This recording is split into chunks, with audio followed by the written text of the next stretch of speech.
Madame,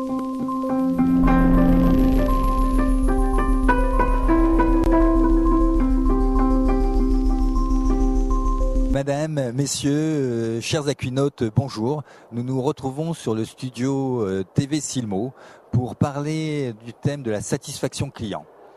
Dans un contexte concurrentiel exacerbé, il y a environ près de 12 000 points de vente en France, une concurrence également sur Internet avec, il se créerait un site optique par jour. Cette notion de satisfaction prend toute sa valeur.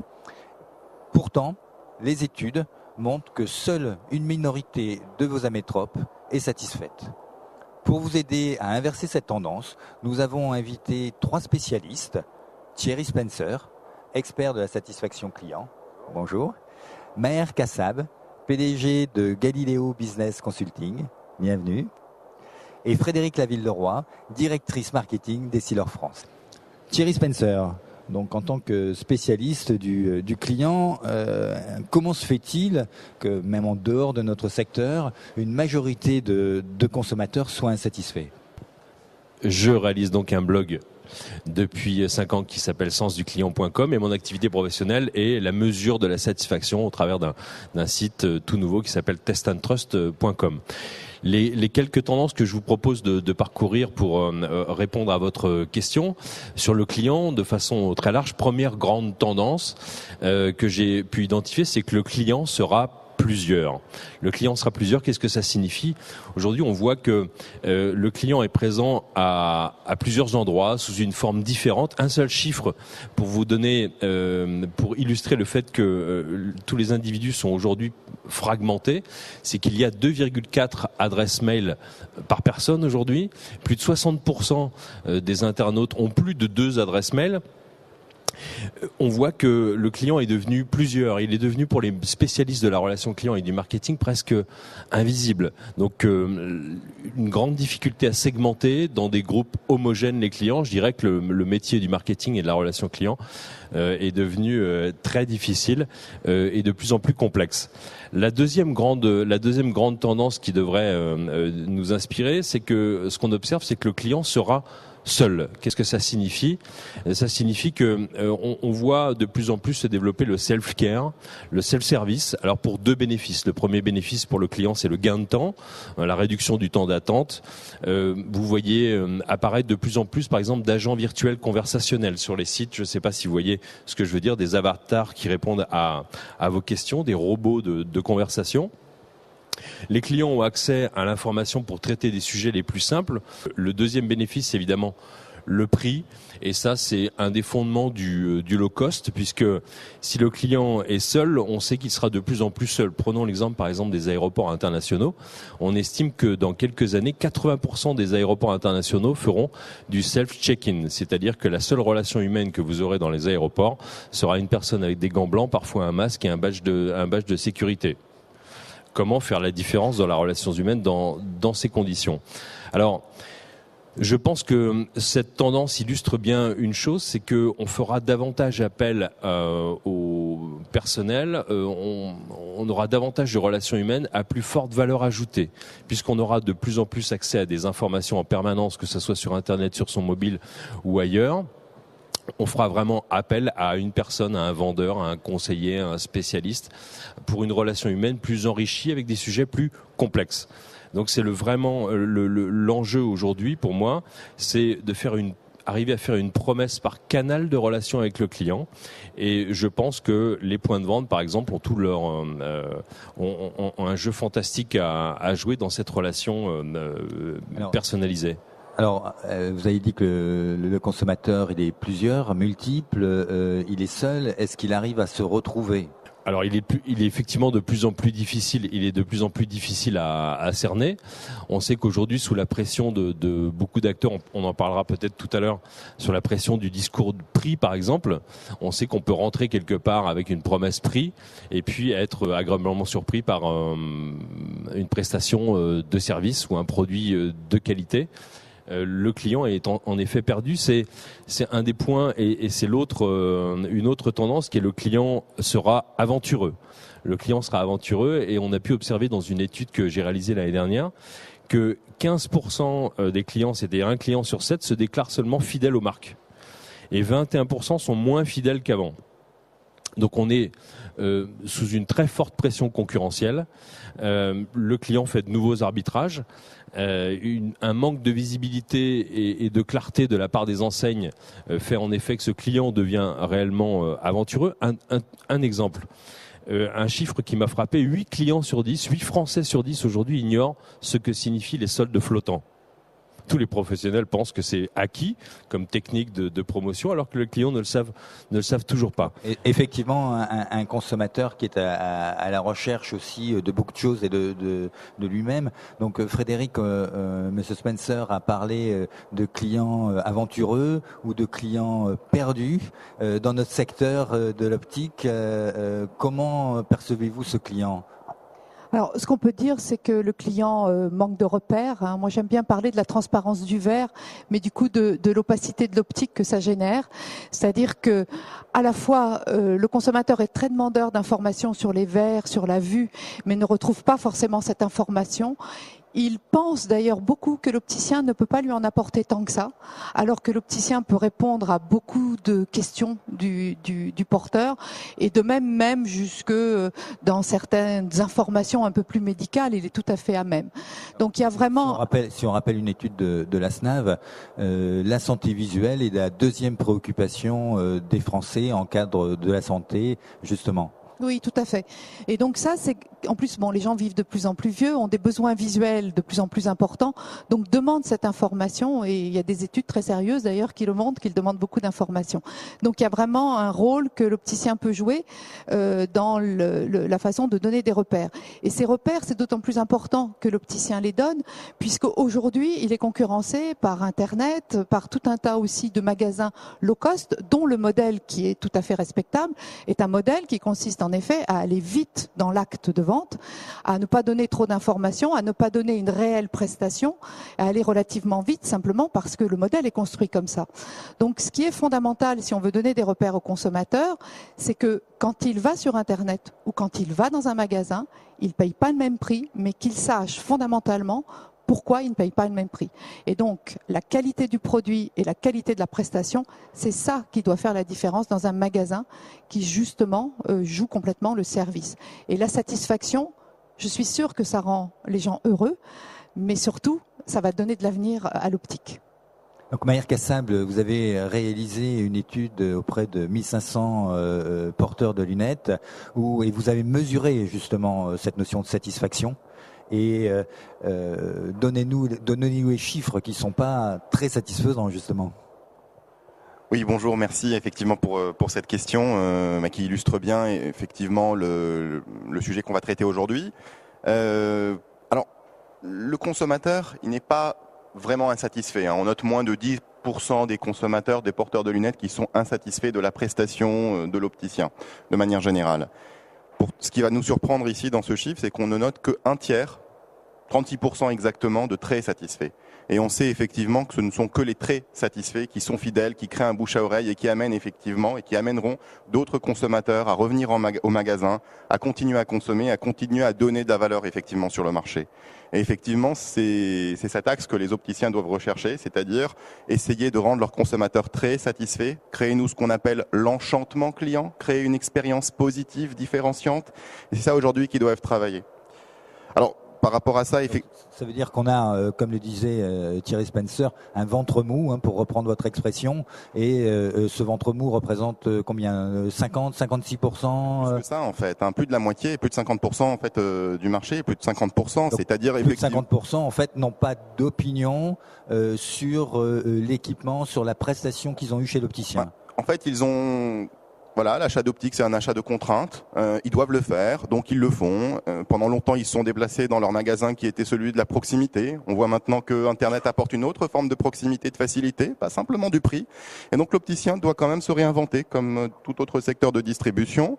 Et pour ça, l'opticien, si je peux avancer quelques points qui ont été évoqués, il a des outils, il a des armes qui sont redoutables, il a son savoir-faire, il a notamment son expertise médicale, il a son rôle de promoteur de santé visuelle qu'il doit jouer, et puis il a un produit qu'il vend, qui sont les verres, qui sont des produits à forte technicité, avec des besoins visuels différents de la part des Français. Et donc il peut valoriser ce savoir-faire et ces produits, il peut s'appuyer sur les industriels qui communiquent d'ailleurs, et il doit le faire justement. Il doit donner ses repères aux consommateurs, il doit les apporter, parce que le consommateur, il aura d'autres messages. C'est que dans l'optique, on a beaucoup parlé de prix, de deuxième paire, de troisième paire. Et moi, je pense que c'est justement parce que l'achat d'optique est une contrainte et parce qu'on le fait aussi avant tout pour sa santé qu'on doit exploiter ce champ. Et qu'on doit parler justement de santé visuelle, et qu'on doit parler des différents champs de vision, et qu'on doit pouvoir dire à un porteur de lunettes, effectivement, ce que je vous propose, c'est mieux pour vous, c'est un meilleur bénéfice de santé visuelle, c'est un meilleur bénéfice de capital vue. Et donc exploiter ce terrain. Donc expliquer, donner de l'information. Si je prends un exemple, c'est comme à la Fnac ou dans tout autre magasin, notamment où on parle de technologie, c'est que l'opticien explique les pixels. Tout à l'heure, on parlait de transparence. Effectivement, c'est vrai qu'il y a une difficulté pour notre métier, c'est de parler de technologie, une technologie qui se voit pas. Mais finalement, la technologie dans un écran, elle ne se voit pas non plus. Et pourtant, le consommateur l'intègre. Alors, absolument. Il y a se voir et il y a comprendre. On ne donne de la valeur qu'à quelque chose qu'on comprend. Et si on ne comprend pas, on va rechercher un prix. Ou alors, on va croire que tout est pareil. Et le consommateur, il a besoin de comprendre. Je crois que c'est ce que vous évoquez quand vous parlez de repères. Le consommateur, il a besoin de comprendre. Alors, je vais vous donner un autre chiffre, aujourd'hui très clair, de notre étude. Vous avez aujourd'hui à peine un tiers des consommateurs, effectivement, qui sont satisfaits de l'information qui leur est délivrée par l'opticien sur les verres. Et les verres, c'est ce qui est le plus important aujourd'hui dans un équipement de lunettes. C'est là où se situe la valeur ajoutée. Un tiers seulement, effectivement, sont satisfaits. Et pourtant, plus de 2/3 des consommateurs, des porteurs de lunettes, attendent plus d'informations de leur référent qui est l'opticien. Donc et en fait, plus de demandes, d'insatisfaction, et notre consommateur, il est pourtant de plus en plus informé. C'est un client enrichi, presque un client avec une réalité augmentée autour de lui. On voit de plus en plus de détenteurs enrichi, c'est enrichi intellectuellement. Enrichi avec des informations. Aujourd'hui, au creux de votre main, bientôt, il y a 3,5 millions de smartphones qui se sont vendus l'année dernière, donc des téléphones type BlackBerry ou iPhone. Et on a une connexion Internet, on a accès à toutes les informations possibles. Donc, on est face à un client qui parfois en sait plus qu'un vendeur ou un technicien. Une des premières étapes déjà, ce serait et on en a parlé sur différentes émissions, c'est le niveau de formation des opticiens pour pouvoir expliquer. Est-ce que vous utilisez des modules de formation, Frédéric, sur les verres ? Oui, tout à fait. Alors à la fois des modules de formation et puis aussi des aides à aider l'opticien à aborder son client, à découvrir ses besoins, et puis aussi à utiliser un certain nombre d'outils de démonstration qui permettent justement, face à cette transparence du verre, d'arriver quand même à expliquer les avantages d'un verre par rapport à un autre. Et nous, notre rôle, c'est aussi de mettre en avant la supériorité des produits, puisqu'on fait de nombreux tests au porté et que c'est important à la fois que l'opticien soit convaincu, mais qu'il ait aussi les mots pour le dire. Et je crois que le rôle, justement, dans nos entreprises, c'est d'arriver à simplifier, sans être trop simpliste, justement, toute l'explication de la performance des produits. Et le consommateur est tout à fait à même de le comprendre. Et je pense qu'il faut passer du temps à la fois aller chercher ses besoins, mais aussi bien lui expliquer la valeur de ce qu'il achète. Et justement, dans la valeur de ce qu'il achète, vous avez, vous également, une étude qui est dans le même corrobore celle faite par Galileo sur cette notion de satisfaction. C'est une étude en effet qui va tout à fait dans le sens de ce que Maher disait tout à l'heure. C'est que nous avons pris en fait 150 personnes qui sont des porteurs de verres progressifs dans la rue, donc avec une société d'études indépendante. On leur a demandé quelle était la satisfaction de leur équipement et la satisfaction de leur opticien. Et est-ce qu'ils avaient l'intention de revenir voir leur opticien et d'envoyer aussi des gens chez cet opticien-là. Donc on a fait cette étude et ensuite on a demandé à ces gens d'aller chez des opticiens dont on considère aujourd'hui qu'ils sont capables justement de faire la différence, c'est-à-dire de mettre en avant leur professionnalisme et qui sont aussi des gens qui vendent des produits de qualité et donc qui font tout un protocole autour de la vente de leurs verres.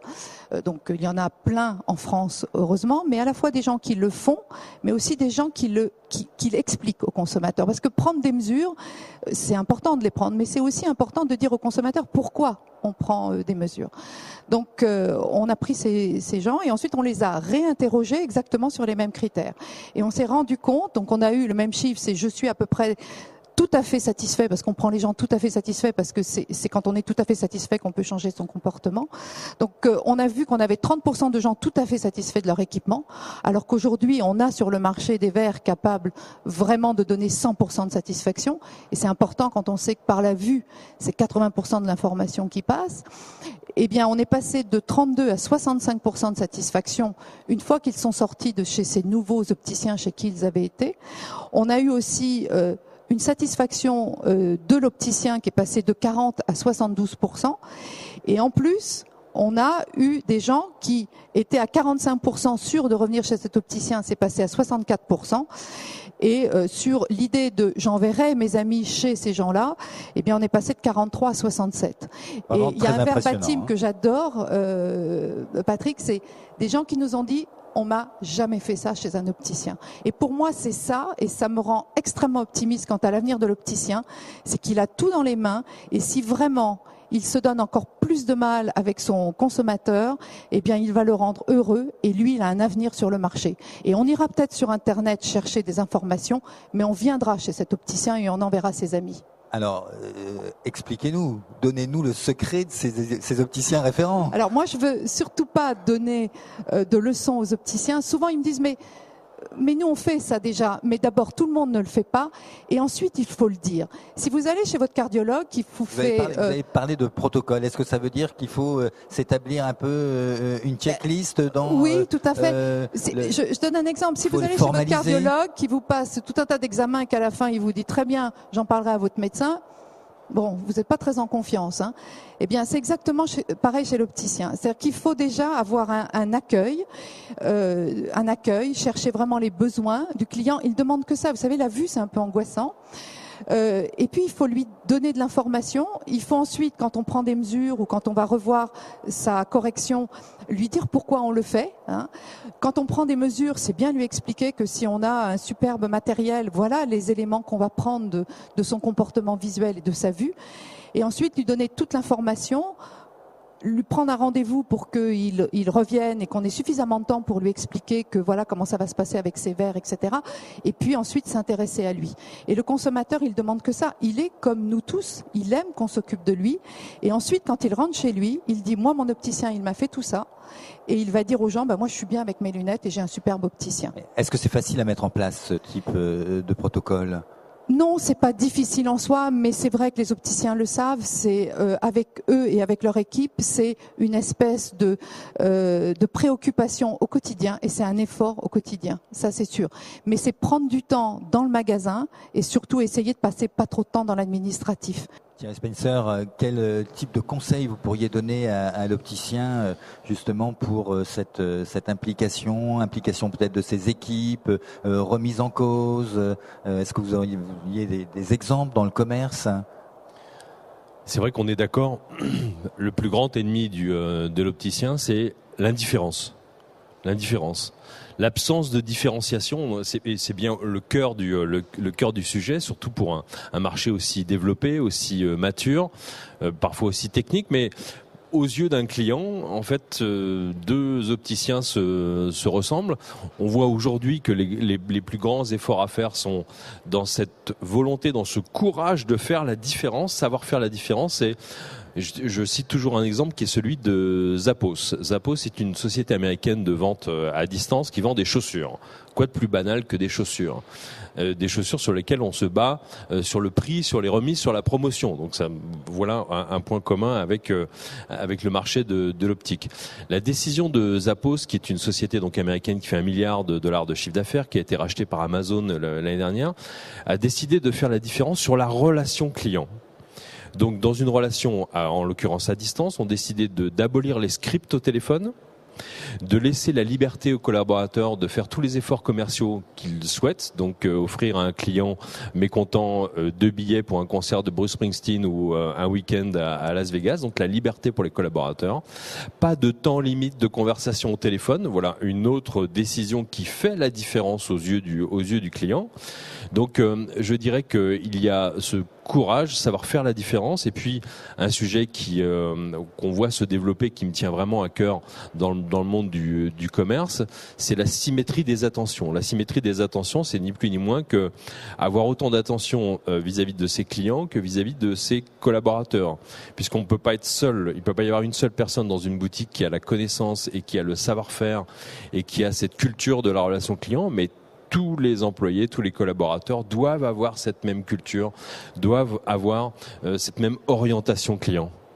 Donc, d'où l'intérêt d'établir, de mettre des protocoles et de former également les équipes. Alors à ce moment-là, puisque bon, pour que les employés de Diapos aient cette telle liberté, c'est que je présume qu'en amont, il y a dû y avoir des formations pour justement quand même rester sur les rails et dans l'esprit de l'entreprise et apporter les valeurs de l'entreprise et les transmettre aux clients.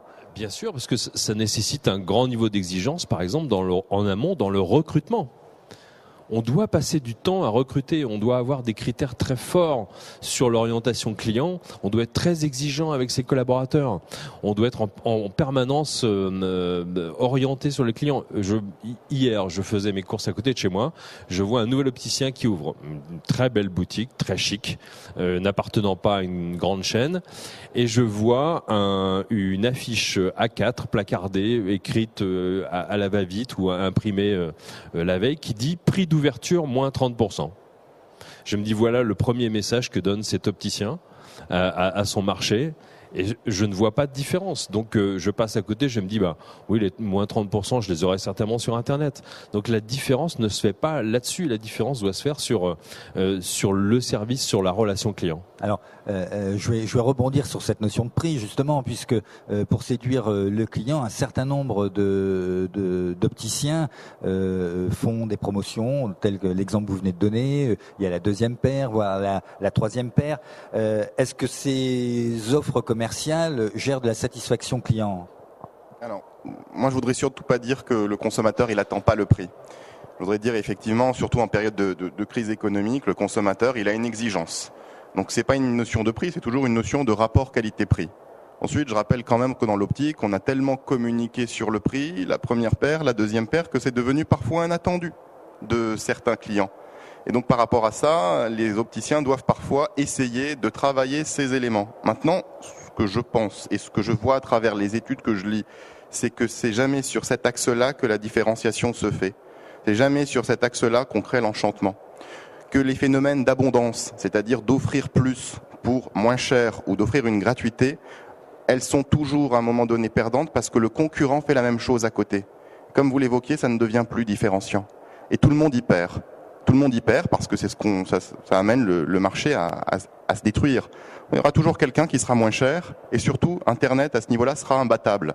Et les low cost seront aussi imbattables. Donc je crois que le prix est un élément important pour le consommateur, mais je crois que surtout ce qui va être différenciant, c'est la relation que l'opticien peut créer. On en revient un petit peu à la même chose.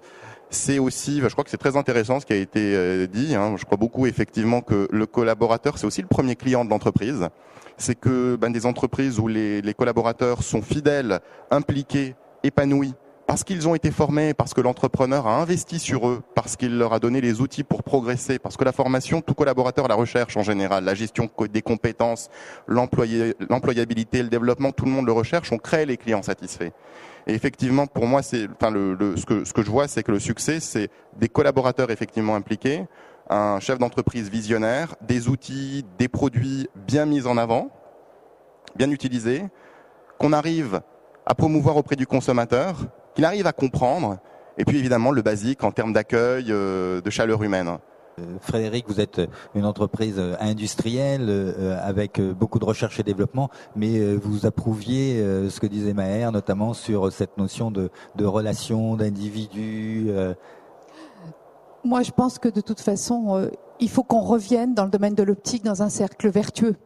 Et c'est comme ça qu'on donnera de la valeur au marché. Donc, moi, ce qui me rend confiante, c'est que l'opticien, il a tout entre les mains. Il a des produits fabuleux. L'innovation, elle est formidable et elle est encore à venir. Il a des gens qui sortent des écoles, mais qu'il peut encore former. Et on est vraiment là pour ça. Je pense que dans le domaine de la lunetterie aussi. Et puis une chose qui est très importante, c'est qu'on a un marché à potentiel. Il y a encore 30% des gens qui portent pas d'anti-reflet. Il y a plein de gens qui pensent que les solaires, ça peut être que moche à partir du moment où c'est à la vue. Et puis, il y a plein de jeunes presbytes qui aujourd'hui vont en pharmacie parce qu'ils voient plus très bien de près. Donc, il y a un formidable potentiel sur ce marché. Il y a vraiment des opticiens qui aiment leur métier, qui sont à la fois des artisans mais aussi des spécialistes.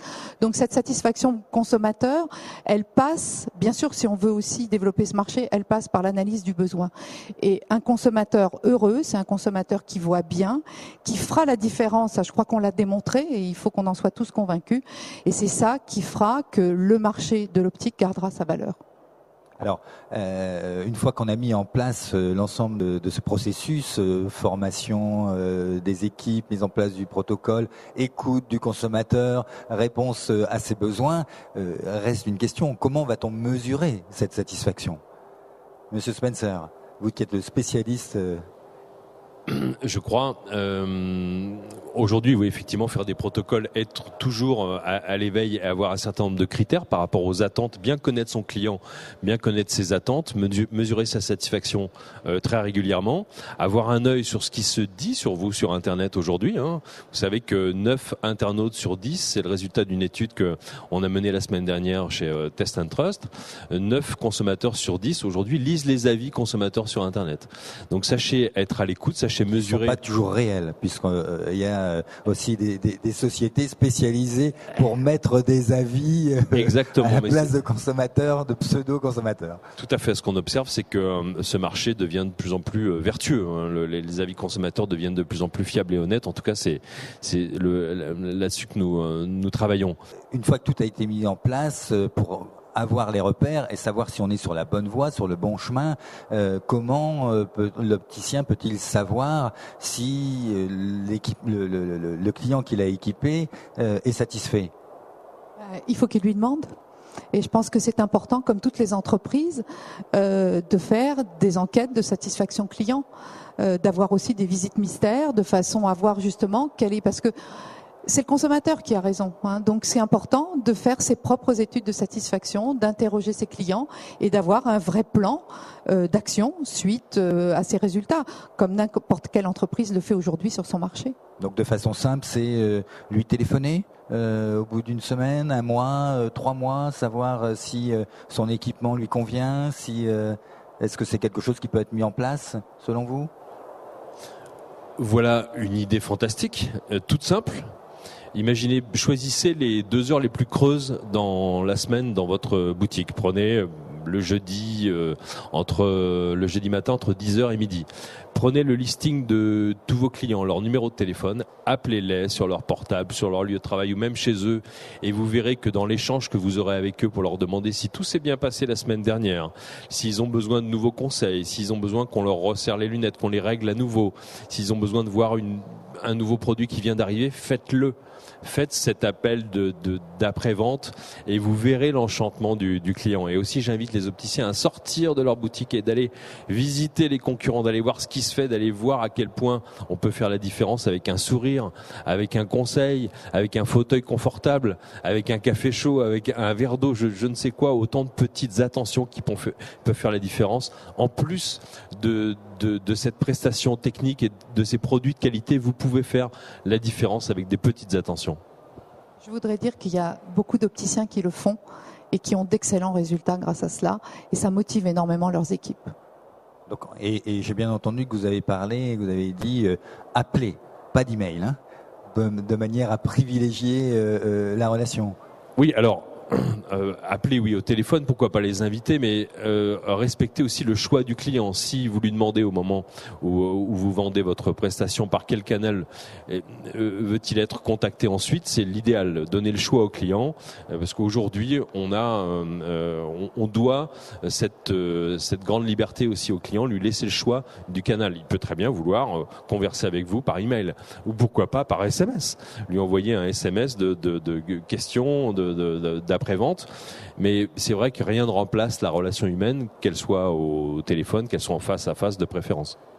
Donc la notion de relation humaine est effectivement importante, la notion d'écoute, la notion de personnalisation, et c'est vrai que dans le cadre de la personnalisation, Frédéric l'a évoqué tout à l'heure, il y a aussi de belles choses à faire, puisque chaque verre est unique, et en plus maintenant, même en unifocaux, même en progressif, on va encore plus loin au niveau de la personnalisation, au niveau de la prise de mesure. Donc je crois qu'il y a, pour créer l'enchantement, comme l'a dit Maher, c'est effectivement s'occuper, s'intéresser à son client, lui poser des questions.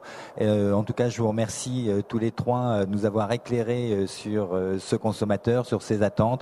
Et puis, je souhaite à tout le monde de belles ventes et de prendre en compte ce client, puisque, comme le titre de cette émission, c'était des clients satisfaits font des équipes satisfaites et un propriétaire de magasin satisfait. Bonne vente à tous. Merci.